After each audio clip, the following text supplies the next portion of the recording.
Maybe you're in the market for a virtual reality headset.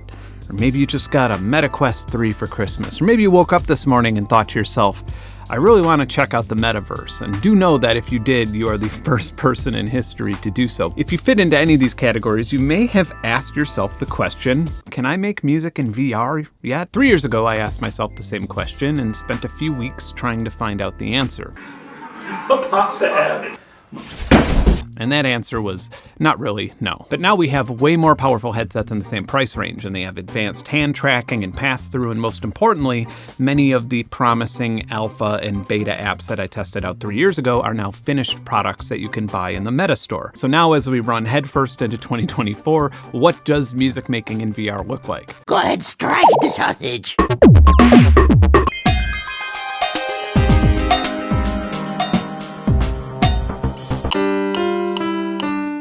I'll leave that conclusion up to you after you watch this video, but first, a word from my sponsor. Manscaped is making a VPN. I'm just kidding. My only sponsor is viewers like you who sign up for my Patreon and allow me to make objective content such as this. Anyway, let's check this.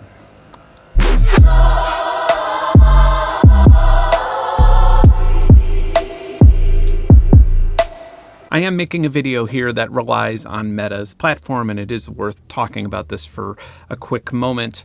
A lot of people dislike Meta or Facebook or whatever you want to call it and refuse to set up an account with them. That is completely understandable, and I wish that I had a career where I could make the same decision. But it also is worth noting that there is no VR headset or platform, at least that I know of, that doesn't require you to set up an account with personal information and then has some type of data collection, whether that platform is Meta, Facebook, HTC, Steam, or whatever. Meta is essentially burning warehouses of money trying to saturate and dominate the VR market, and frankly, they're doing an insanely good job. I feel like the two areas of technology that routinely blow my mind are VR headsets and drones, and I suppose quantum error correction using logical qubits, but I'm not about to get that heady. Another quick statement that I should make in this press release that should be useful to somebody. I am severely emetophobic, meaning that I have fear of vomiting, and I am also a bit prone to sim sickness. So if you're worried about getting motion sick from this platform, if I'm not complaining about a particular game or app, chances are you will be totally fine. Now with all that out of the way,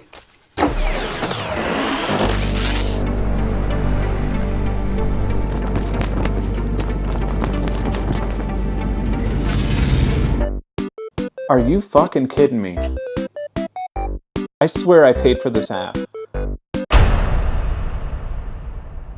3 years ago, Tribe made it to my shortlist for the best VR music experiences, and it managed to get to the bottom of that list due to what feels like a bait and switch. Now, in all fairness, my experience is rather unique. I paid $25 for this piece of software, only to be told a few years later that I have to create an account and subscribe to be able to continue using it. Whether or not I can be grandfathered into a lifetime subscription or not, I don't feel like I need to explain why this is a no-no with any piece of software. It's actually illegal in some states. Since I paid for this license years ago, predictably, Meta denied my refund, and I spoke to a support chat thing on TribeXR's website without any response. More relevant to anybody watching this, if you're going to subscribe to a virtual reality DJ school, just buy a cheap USB controller and watch some YouTube tutorials. Paradiddle has come quite a long way from a rudimentary drum set simulator to a much better drum set simulator and a sort of drum teacher game. And it is really impressive how well it works. You actually can play the drums and keep a beat, except that the two big limitations are the lack of foot pedals or foot tracking and the lack of resistance. What I mean by that is that if you don't have a real surface to hit and bounce off of, how can you feel the distance to your drums? Therefore, how can you be totally sure of your timing? But fortunately, with pass-through and a few small tweaks and future updates, this is a potentially solvable problem. I could see it being possible to just buy one of those silent practice drum pads and then just place the virtual drum on that and pass through, and there you go. Okay. The A button also presses the kick, which may actually help me a little bit.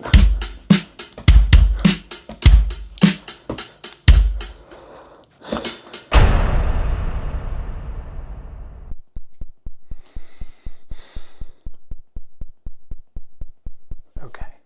What is that?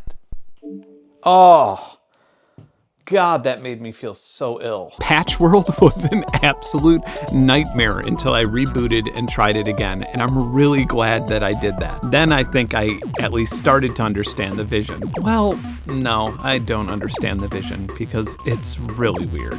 And that can be a beautiful thing. And in this case, it is a beautiful thing. It's also an annoying and cringy thing at times. Here, there are many secrets, young traveler. Overall, it's just an entirely unique experience. Once I got the multiplayer modes working, I ended up on some digital mountain with what sounded like a 10-year-old kid making crazy distorted acid music. That is totally worth $30 to me. I don't think I would recommend Patchworld in its current state if you just wanted to make music. I would absolutely recommend it if you wanted to visit and mess around in the Burning Man of the metaverse, because that's what this feels like.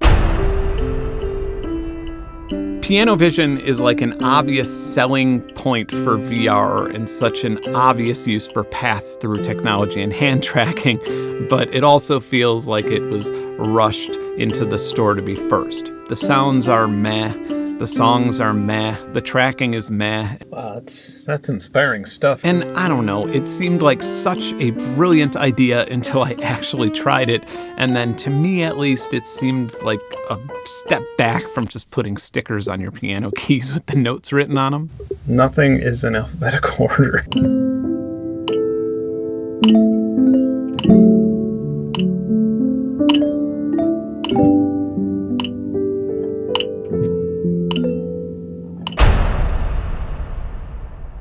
The legendary producer Mr. Bill and myself had an idea.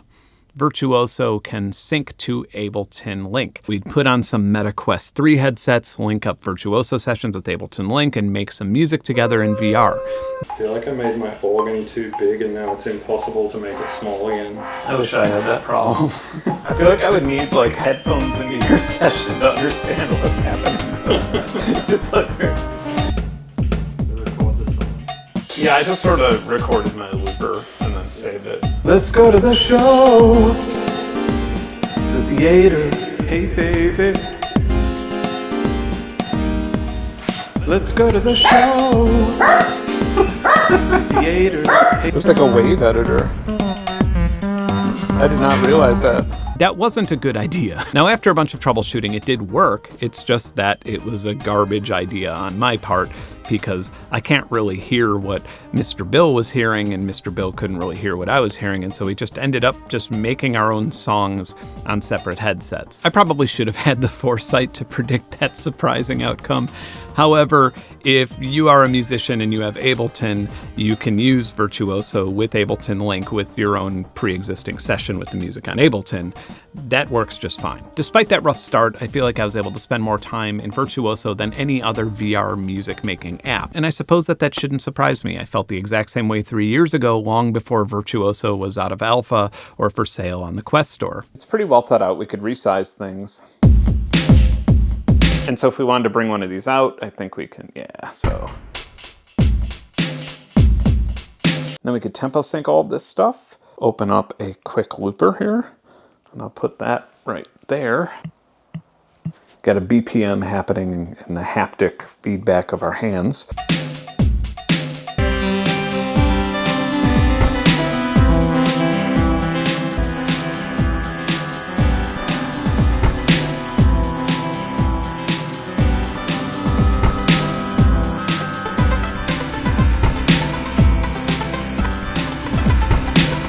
It seems like the developer just concentrated on what worked and refined it until it more or less works instinctively. If I had any complaints, I'd say that the sounds are a bit lacking, and I'd be happy to see some sort of internal or external sound editor. I think that could also spoil the positive experience I had with Virtuoso by allowing me to spend all of my battery power making a single sound.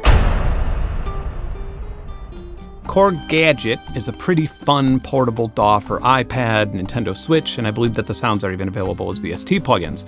It's generally stable and, for lack of better terms, useful and unexciting. So when I noticed that Korg was bringing the software to VR, I imagined the gadgets in a sort of Virtuoso type setting and workflow, and I got really excited and threw my money at it. Unfortunately, this is about the 7th time that I've launched the app, and this is the first time I've been able to get in. In fact, on 2 of those occasions, I had to hold down the power button and restart the entire thing and reboot the whole VR system here.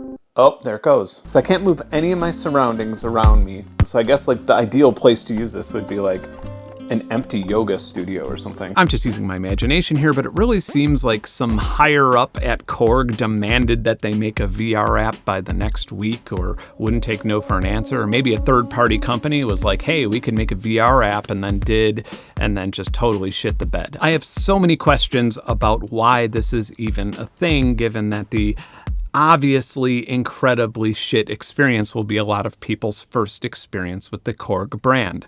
Meta refunded my purchase, and I guess that's that. Finally, monitor projection, just using the software that I usually use to make music on a laptop or a desktop and projecting it to a virtual monitor on VR, allowing me to make music in a hotel room or something with all of my monitors and amenities that I have here in the studio.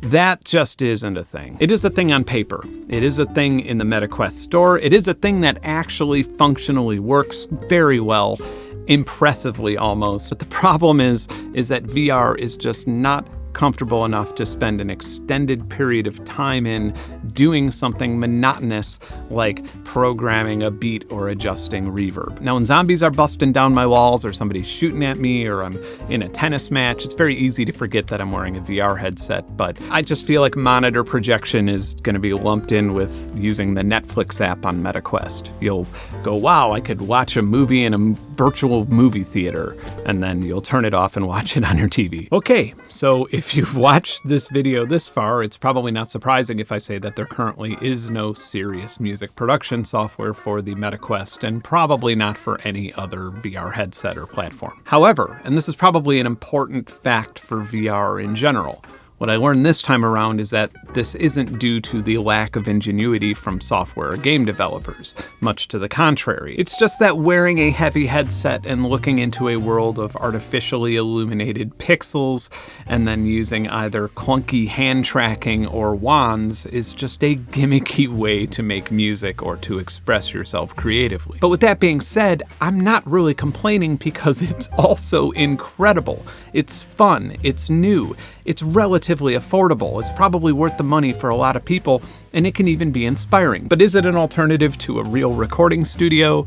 No, we're not there yet. I'd say that if you're new to the platform and if you're looking at all the options in the MetaQuest store and wondering where to start, Virtuoso is still, after 3 years since my last video, the overall best and most addictive experience. While it does lack depth with things like sound design and sequencers, it still is by far the most polished music-making experience on the platform. More importantly, if you or a family member or friend is not a musician, and I've been a musician my entire life, so I can't really speak for a non-musician, but I would imagine that a game like Virtuoso would feel empowering because you would be able to make some good-sounding melodies and rhythms with a very small learning curve. And it's safe to say that if you just simply don't like Virtuoso, you're probably not going to like any of the stuff featured in this video. Fortunately, MetaQuest has a pretty good return policy. I think that if you use something for under 2 hours within 2 weeks, you could get your money back. Now, of course, there are other music apps and games that I didn't cover in this video, especially if you're using something like SideQuest, which allows you to install things outside of the Meta store. One of those, for example, is SynthVR. I really liked that the first time around, but they haven't really updated it much since my last video on this. I made a point to not cover anything that hasn't been updated in a few years as it takes time away from the active projects. Okay, that's all. Back to work. I'm exhausted. If you liked this video, or if you learned anything, or if you found it helpful, or if you want to support more content like this, my Patreon is as little as $1 or $2. It has a monthly songwriting challenge and a ton of audio assets, coupon codes, unreleased music, and all that good stuff. Thanks for watching. Keep creating. Bye.